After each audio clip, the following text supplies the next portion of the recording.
Assalomu alaykum hurmatli muxlislar. Ingliz tilini o'rganishga qiziqish bildirgan yurtdoshlar.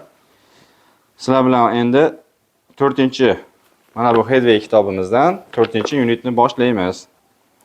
4-unitimiz Family and Friends deb nomlanadi. Ya'ni 4-unitda biz ko'proq oila va do'stlarga oid so'zlarni shu jumlalarda ishlatiladigan grammatik mavzularni o'tamiz. Demak, family and friends ning vocabulary'sini albatta o'rgangan bo'lishinglar kerak. Buni bir qator tezda tekshirib olish uchun men hozir sizlarga 4-unitning vocabulary'sini havola qilmoqchiman.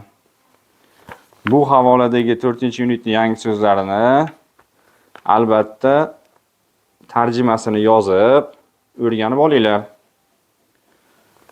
Chunki shu tarzda har bitta unitda bir 20 ta 30 tadan yangi so'z o'rgansak, mana shu kitob tugaguncha 14 ta unitda 300 dan ortiq so'z o'rganar ekanmiz. 300-400 atrofida kamida so'z o'rganamiz.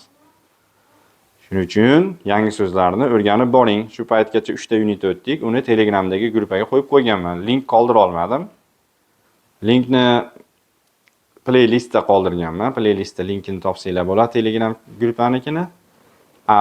Qolgan har bitta videoning tagida Arabjon Edu deb nomlangan gruppa nomini yozib qo'yapman. Shunga kirsanglar, har bitta unitda yangi so'zi va undan tashqari unit testlari berilgan. Shularni bajarib boringlar. Har 3 ta unitda yana o'tgan safargi darsimizdaqa birgalikda test ishlaymiz. Xo'p, yangi so'zlar mana ekranlarga ko'rsatib chiqarib qo'ydim. Shu yangi so'zlarni ham birini yozib, yodlab, gaplar tuzib boramiz. Xo'p, endi darsimizga qaytamiz. Family and friends birinchi mashqimiz. Complete the chart. Jadvalni to'ldiring. Xo'p, birgalikda to'ldiramiz. I, my bo'ladi. You, I mean, my meaning. You, sen yoki siz. Your, sening, sizning. He, his, u, uning. She, her, u, uning. We, our, biz, bizning. They, their. Ular, ularning. Endi mana shu narsalarga kelinglar, mana shu o'tirgan xonamizdagi narsalardan gap tuzamiz. Masalan, this is my book. This is my phone. This is my cap. This is my chair. Qani, o'zinglar ham xuddi shunaqa gaplarni tuzinglarchi. Marhamat. Xo'p, yaxshi. Gaplar tuzgan bo'lsak, endi possessive s nimaligini bir qator aytib o'taman.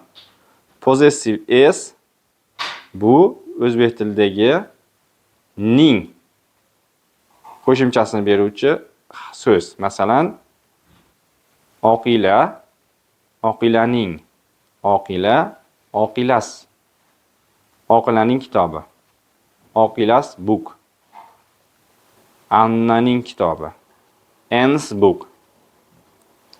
Va buni tushunib oldik. Endi topigini eshitamiz va o'qiymiz. Marhamat. Annie Taylor. This is Annie Taylor. She's married, and this is her family. Their house is in London. She's a doctor.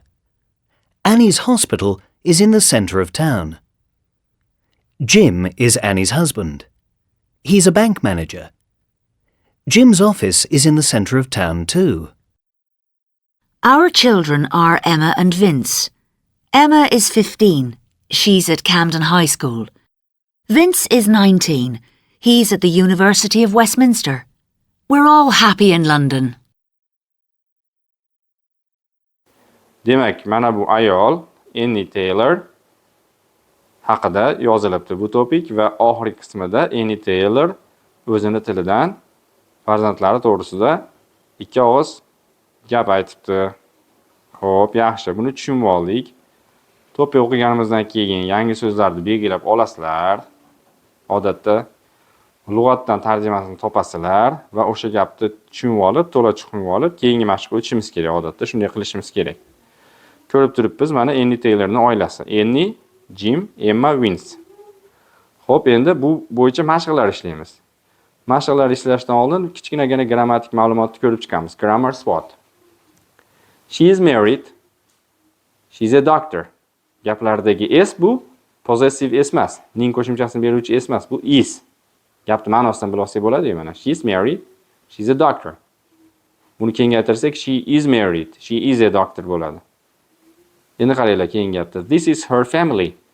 This is Annie's family. Ko'rdinglarmi bu yerdagi s ning qo'shimchasini beryapti. Bu Annaning oilasi. His office, Jim's office. Her school, Emma's school. Mana shu ning qo'shimchasini beruvchi s'ni tushunib oldinglar qanday ishlatilishini. Endiki gaplarda bundan foydalanishimiz mumkin. Mashqni bajaramiz. Let's answer the questions. Is Annie married? Yes, she is. Where is their house? Qani buni bajaringlar, sizlarga vaqt. Qolganini bajaringlar o'zinglar.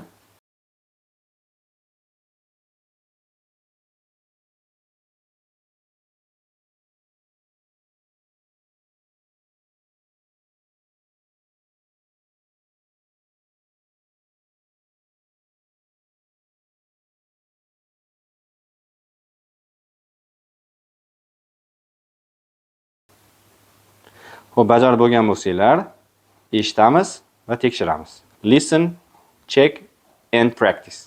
Eshitib, tekshirib va bir-birimiz bilan dialog tuzib mashq qilamiz. Boshladik. Is Annie married? Yes, she is. 2. Where's their house? It's in London. 3. What's Annie's job? She's a doctor. 4. Where's her hospital? In the centre of London. 5. What's Jim's job? He's a bank manager. 6. Are their children both at school? No. Emma's at school. Vince is at university. Hop, mana eshitdik, tekshirib oldik. Endi men savol beraman, sizlar javob berasizlar. Where is their house?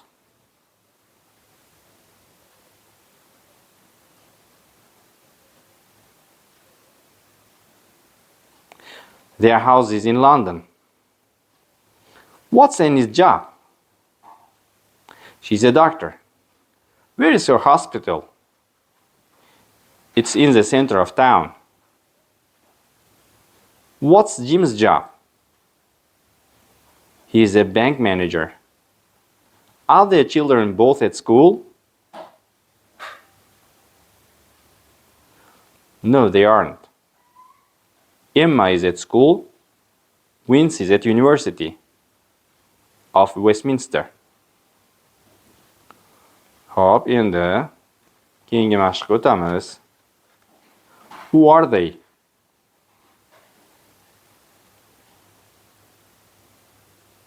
Listen and repeat. Who are they? Mother. Daughter.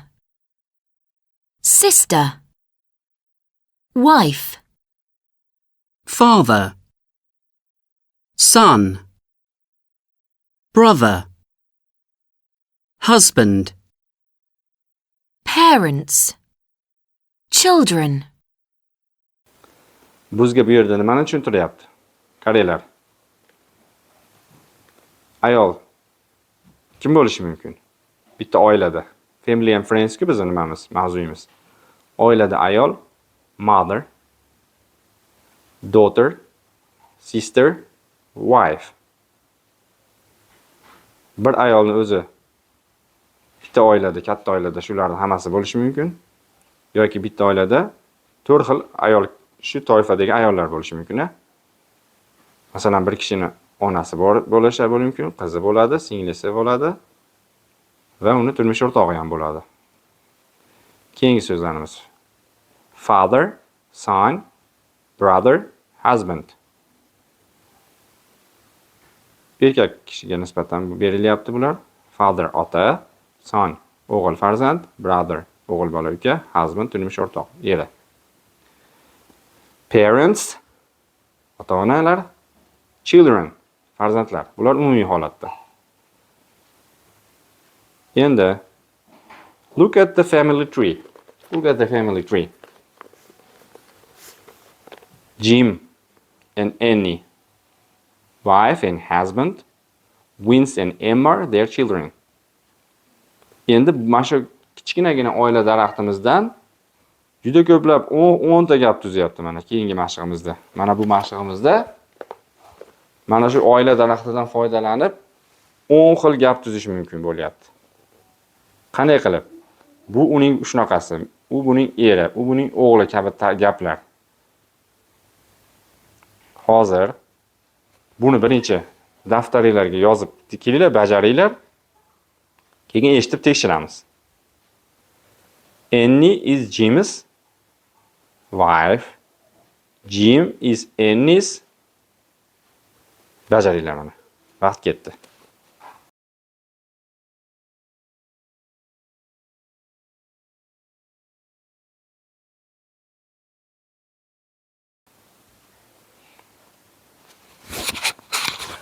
Xo'p, bajarib bo'lgan bo'lsanglar, endi eshitib tekshiramiz. Listen and check.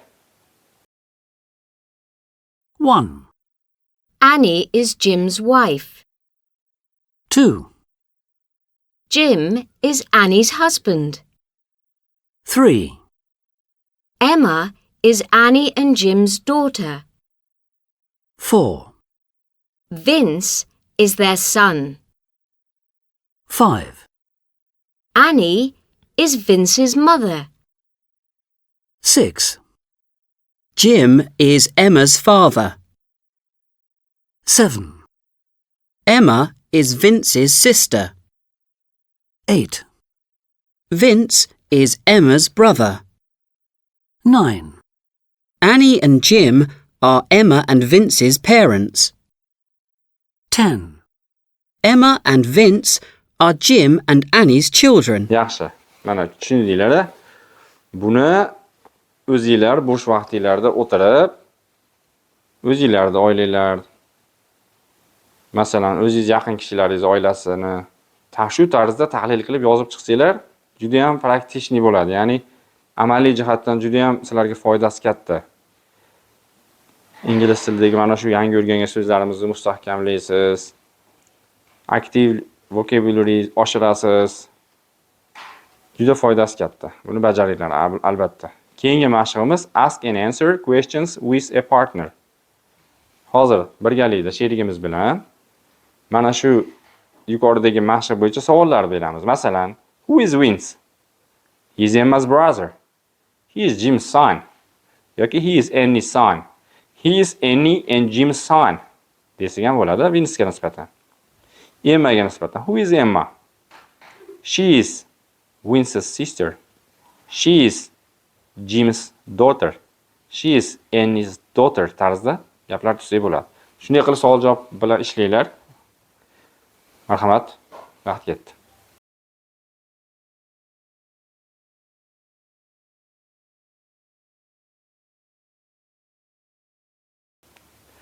Demak, savol javob qilib ishlagan bo'lsanglar, keyingi oxirgi mashqimizni bajaramiz. Listen to the 5 people. Who are they? Hozir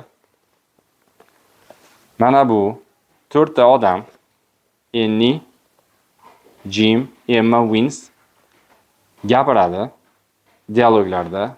Dialoglarda ular gaplar, ular tilidan dialog bo'ladi. Ular gapirgan gapga qarab, kimligini bilib yozishimiz kerak. Masalan, birinchisini bitta eshitib ko'ringlar-da mana. 1, Come on, Emma. Time for school. Demak, bu yerda Emma, qani bo'la qol, maktabga borishing kerak deyapti. Adashib qolib ko'pchilik shunaqa mashqalarda Emma deb yozib qo'yadi. Yo'q, bu yerda Emma emas, Annie. Chunki ayol kishi gapiryapti.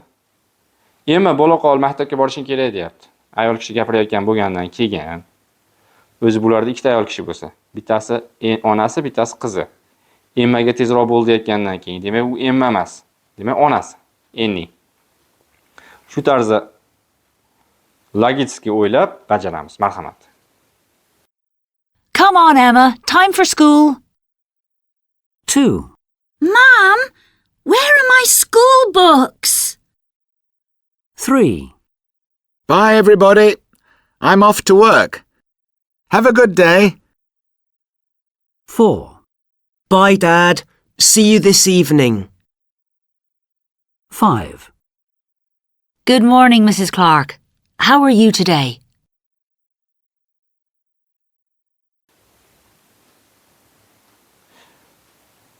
Xo'p, mashqni bajarib bo'ldik. Menimcha hammanglar to'g'ri bajargansizlar. Men doskaga to'g'ri javoblarni ham yozib qo'ydim.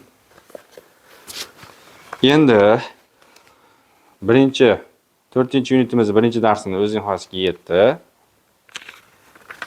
Keyingi darsda ko'rishguncha xayr, salomat bo'ling.